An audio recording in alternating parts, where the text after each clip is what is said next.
Steel changes the land. Elbert Gary gazed out over the Indiana shore of Lake Michigan in 1906. Gary saw the future in this deserted wasteland of rolling sandy hills and muddy marshes. He pictured the red glow of a modern steel plant here and the big city all around it. Gary ran United States Steel Corporation.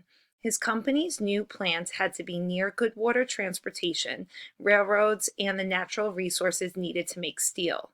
Gary knew he had found the right place in Indiana. The town of Gary, Indiana, was incorporated in 1906. 3 years later, in 1909, a new steel plant opened in the new city. To build it, workers had leveled hills, filled in marshes, and even moved the path of a river. Elbert Gary's vision had become a reality. Steel workers and resources. The nearness of natural resources and transportation gave rise to steelmaking in Gary, much as the nearness of resources had led to the growth of the food processing industry in the Midwest. The resources needed for steel making included iron ore, limestone, and coal. Iron ore, the rock from which iron is taken, came from the Mezabee Range in northern Minnesota. Huge ships called freighters carried the ore from Minnesota across the Great Lakes to Gary and other steel-producing centers. Trains brought limestone from Indiana and Michigan and coal from Illinois, Indiana, and Ohio to these centers. To find these places, look at the map below. To produce steel, workers first melted iron ore to separate the pure iron in a process called smelting. Then this iron was combined with carbon from the coal to produce steel, a metal even stronger than iron. In the mid-1800s, European inventors improved the smelting process.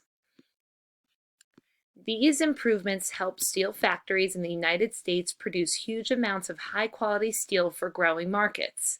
Steel workers were another important resource of the Midwestern steel industry. Immigrants from Europe and Mexico made up much of the workforce in Gary and the other Midwestern steel centers. When World War I ended in 1918, blacks from the Southeast also came to the steel mills in great numbers. Steelworkers worked long, hard hours in the steel plants. In her 1989 book, No Star Nights, Anna Egan Smucker described a busy steel mill. There was always something wonderful to watch. Through a huge open doorway, we could see the mammoth open heart furnace. A giant ladle would tilt to give the fiery furnace a drink of orange molten or hot liquid iron. Sometimes we would see the golden liquid steel pouring on the bottom of the open hearth into enormous bucket-like ladles. The workers were just small, dark figures made even smaller by the great size of the ladles and the furnace.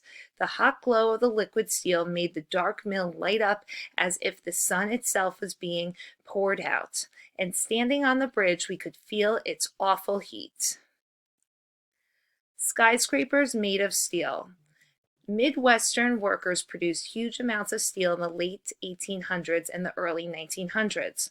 All over the growing United States, people needed more and more steel. The use of steel made it possible to build tall buildings and long bridges.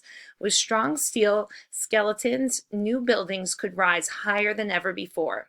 One of these buildings, Chicago's 10-story home insurance building, became the world's first skyscraper in 1885. In the 1940s, the need for steel increased. During World War II, the United States government needed steel for tanks, ships, and airplanes. Many men went overseas to fight, and steel mills hired women to take their place. In the years following World War II, steelmakers in other countries such as West Germany and Japan began using new modern equipment in their plants.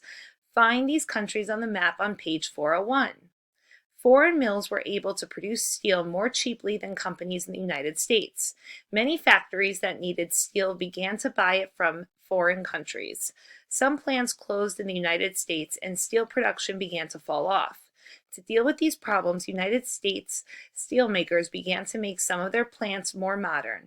Today, mills in Gary, Indiana, and other Midwestern cities still produce a lot of steel. Review questions. Number 1, focus. How did the Midwest come to be the center of the nation's steel industry? Number 2, connect. Compare the growth of the meatpacking industry in Chicago with the growth of the steel industry in Gary. What effect did the development of these two industries have on the population of those cities? Number 3, geography.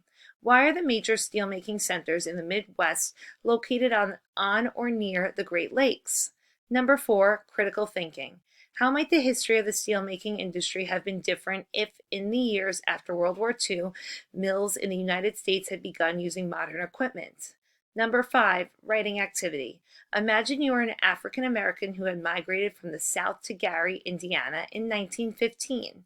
To work in the steel mills, write a letter to your parents describing your life and work in this new city.